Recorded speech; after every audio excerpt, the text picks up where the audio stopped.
everyone. So today I am really excited to be doing this video. I'm going to be doing the second part of my haul of like things that I purchased in the more recent times. Some of the things I bought on my trip to Canada, so I did some shopping in Canada, but some of the things I've also bought here. So it's gonna be a mix of like beauty, lifestyle, gear, photo equipment, running stuff, like workout stuff. Let's do the makeup first because that's probably what a lot of you guys are interested in. Can you see this like glow that's going on my cheeks? It looks almost sort of glossy.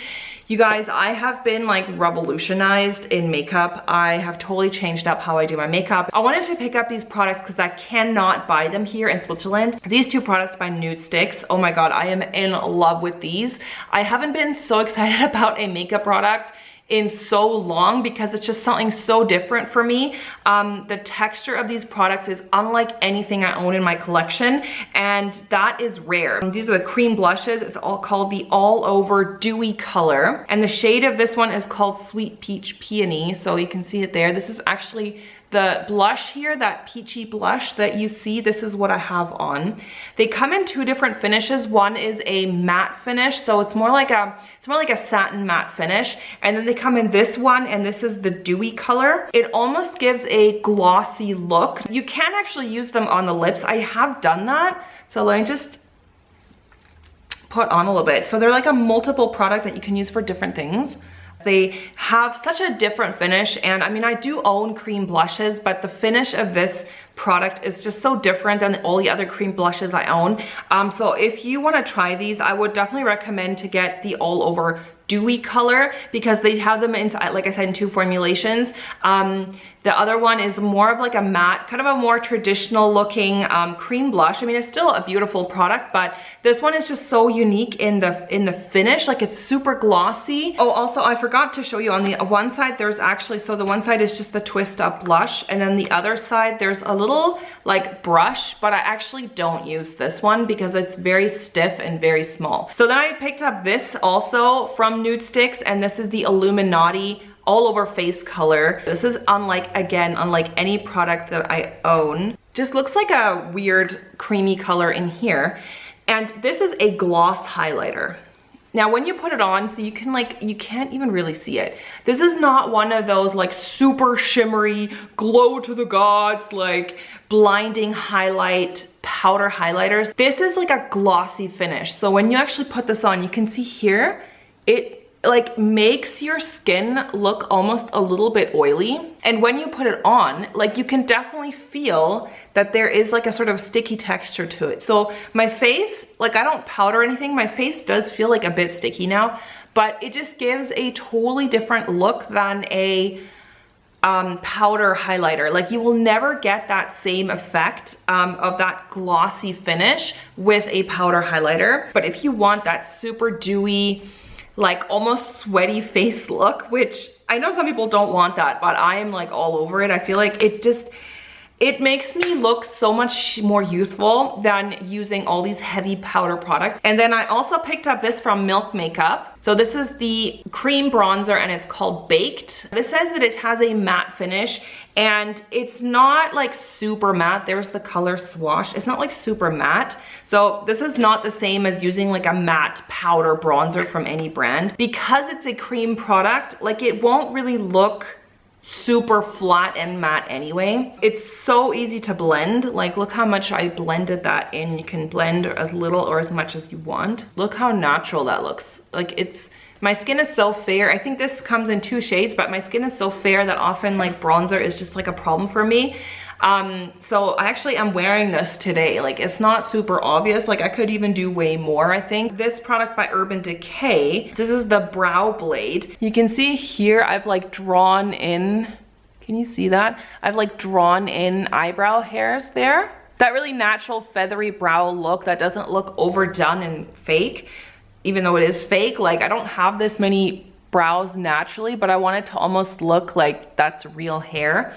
So this is awesome because on one side you have a regular like pencil tip, so you can fill in most of it because I don't have a lot of brow to begin with, so I fill in most of it with a pencil.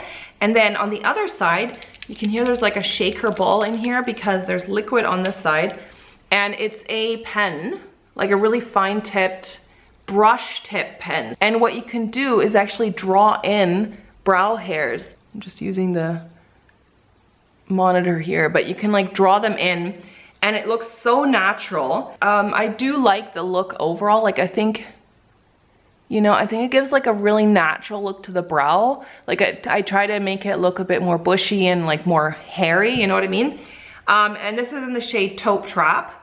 The other major like big purchase that I made, and I actually ordered this from Amazon.com, is the DJI Mavic Air drone. I have wanted a drone for a really, really long time and I've just never really kind of bit the bullet. And I had a gift certificate at Amazon, like a big gift certificate from actually my affiliate links. So all of you guys who have ever purchased through my affiliate links on Amazon, thank you so much, because you have helped me to purchase this drone through your clicks, and that's really what I use my affiliate link earnings for. I purchased the drone with your affiliate clicks. The pictures this drone makes is amazing, and you guys who have watched my travel vlogs from our trip in Canada in the Rocky Mountains and stuff, you guys seem to really, really enjoy the drone footage, and I can't wait to use this more.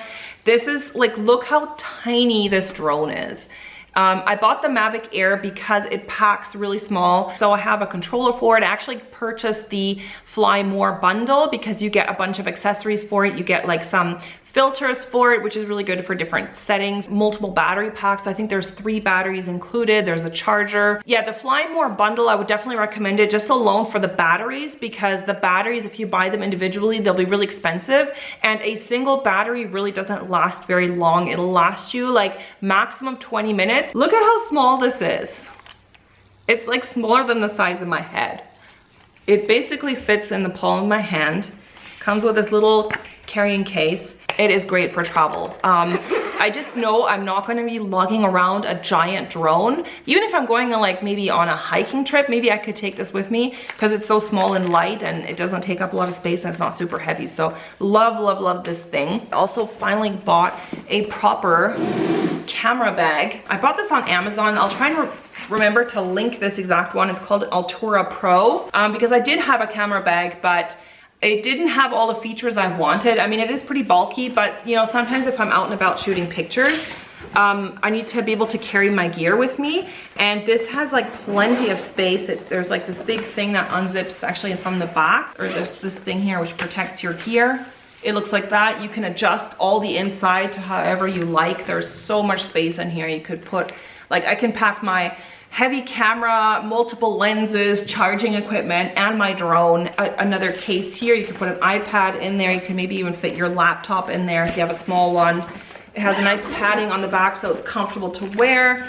There's lots of pockets everywhere. There's like another whole front pocket here. You can put your charging accessories. There's a thing here that could maybe fit a 13-inch laptop, I believe. There's actually a rain cover for it as well, which is this thing. So I do have another camera bag from Lowepro, and it didn't have a tripod holder, so I'd always have to like carry my tripod, and depending on how far you walk, that can get kind of annoying. It can get heavy and clunky to carry. So you can actually attach your tripod here. There is a thing there that goes around your tripod like this, and then you stick the bottom of the tripod in here, so it'll be kind of sticking up along the side. So that's really cool.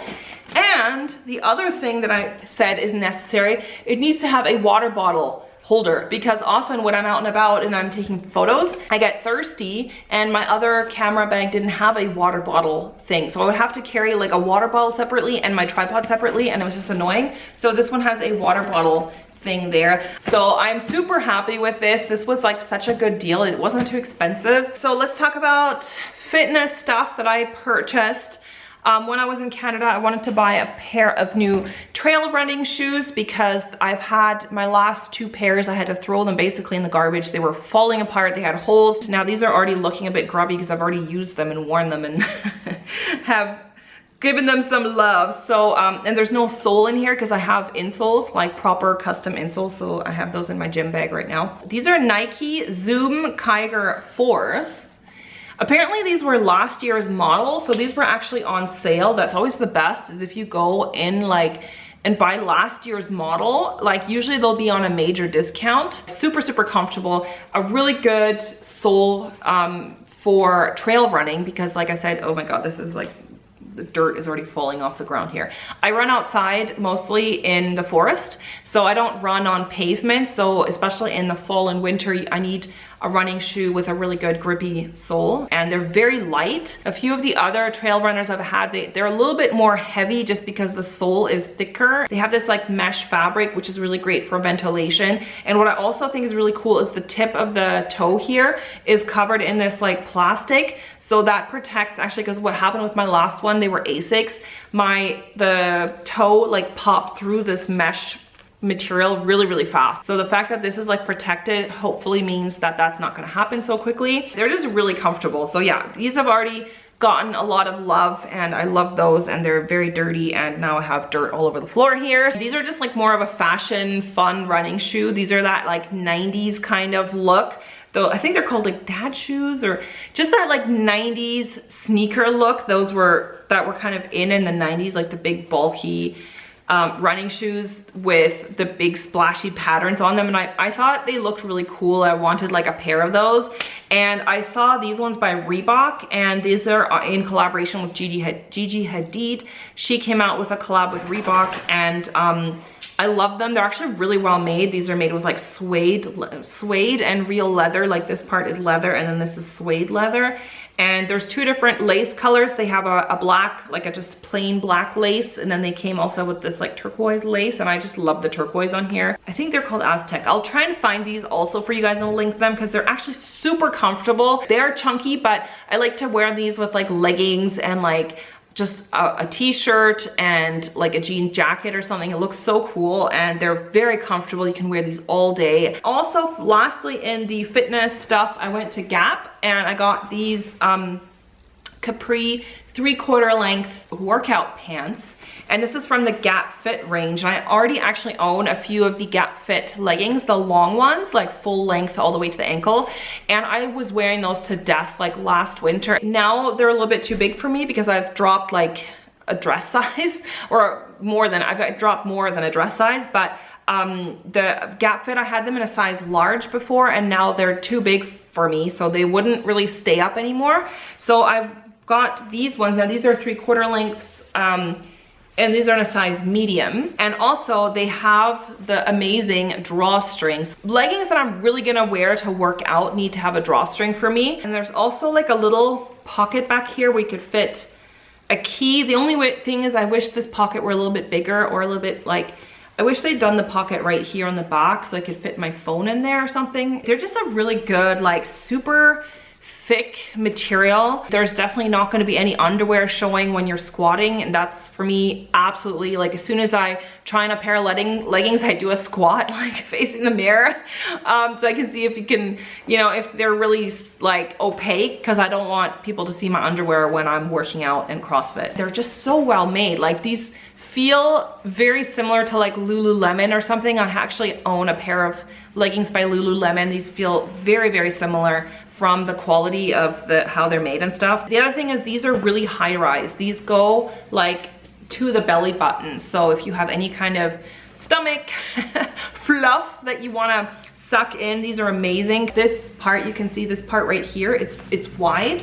So they're very high rise. It's actually like a light, you can see there, it's not like totally white. It's like a kind of gray with little lines. I did a lot of reading in Canada. I finished 4 books. They were all really amazing. And then when I got back, I didn't really have anything good to read. For the first time in a really long time, I picked up 2 like physical books, because I usually read everything on e-reader now. Now these are actually in German.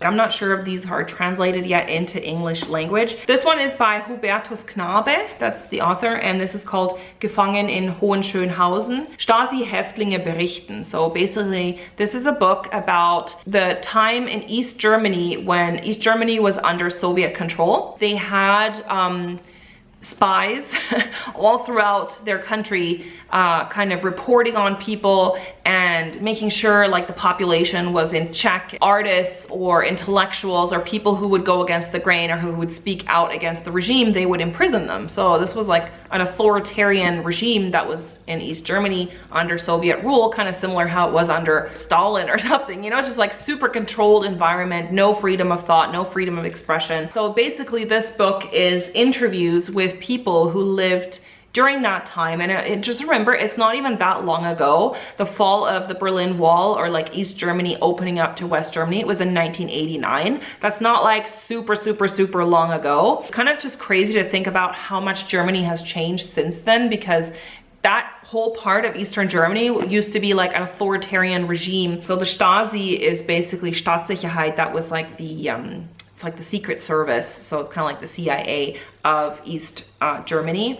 So this is about people who lived or who were captured in those prisons and what they went through. And the other one is by Ruth Hoffmann. And this one is called Stasi-Kinder, Aufwachsen im Überwachungsstaat. Also about Eastern Germany. I'm just like really interested in this topic, like Eastern Germany. This one is about children who grew up in families whose parents were part of the Secret Service. So they basically grew up in a household where they knew their parents were in this like Secret Service, and they talk about their life, what it was like living in that regime, but also knowing that their parents were basically a part of this regime and perpetuating this regime. And this book, I became aware of it because I actually started listening to an amazing podcast.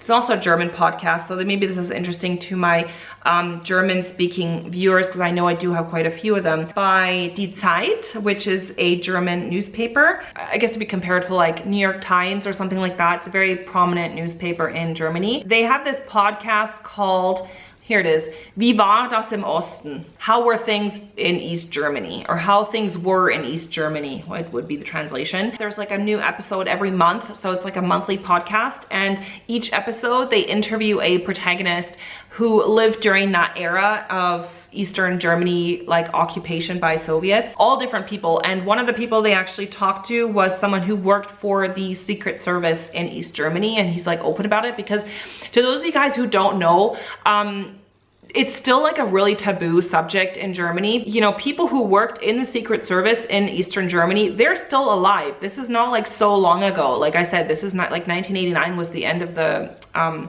occupation or the divide of East and West. So people who worked as part of that regime and part of that government, they're still alive. So a lot of people who were part of that regime, they don't want people to know that. You know, they were ostracized because of it, because obviously that was like an authoritarian regime, and now that it's like liberal and Western and modern and stuff, they don't want people to know that they were part of this like really controlled society, and we're perpetuating that. The fact that there are people who are coming forward and talking about it and saying, look, I was part of this regime, I was part of the Secret Service in Eastern Germany, is very brave. A lot of people get ostracized for it after. Like if people find out, oh my god, he was in the Stasi, he was in the Secret Service, like they don't want anything to do with that person, because for a lot of people that still evokes really bad memories, like maybe people who were imprisoned or people whose family members were imprisoned during that time. You know, they don't want anything to do with those people. You know, for me it's kind of also a connection, because I don't think I've ever told you this, but so you guys know my mom is Swiss and my dad is German. His side of the family is all German, ethnically German. His father, so basically my grandfather, they escaped from East Germany just before the wall was built. Basically after the end of the Second World War, they divided East and West Germany, right? And the East was already under control of Soviets, and the western sector was under control of under the Americans. Even back then there was no wall yet. Like in Berlin there was no wall yet, but it was already like controlled. There was checkpoints everywhere. You couldn't just like leave the country. It wasn't so easy. You couldn't just like go across the border. They ended up actually escaping secretly, like in the middle of the night, from Eastern Germany, like before the wall was built. So that's like a whole long story in itself, and I find that just like super fascinating. So that my father, he was like a young, I don't know how old he was exactly when that happened. He was still young, maybe like 8 or 9 years old or something. But he remembers it, and he, you know, he tells me about it. So yeah, these books, I'm just so excited to start reading these. I haven't started. I think I'm gonna start this one first, the Stasi-Kinder, about the children. Thank you guys so much for watching. I'm so happy to be back on YouTube. I will see you soon. Bye.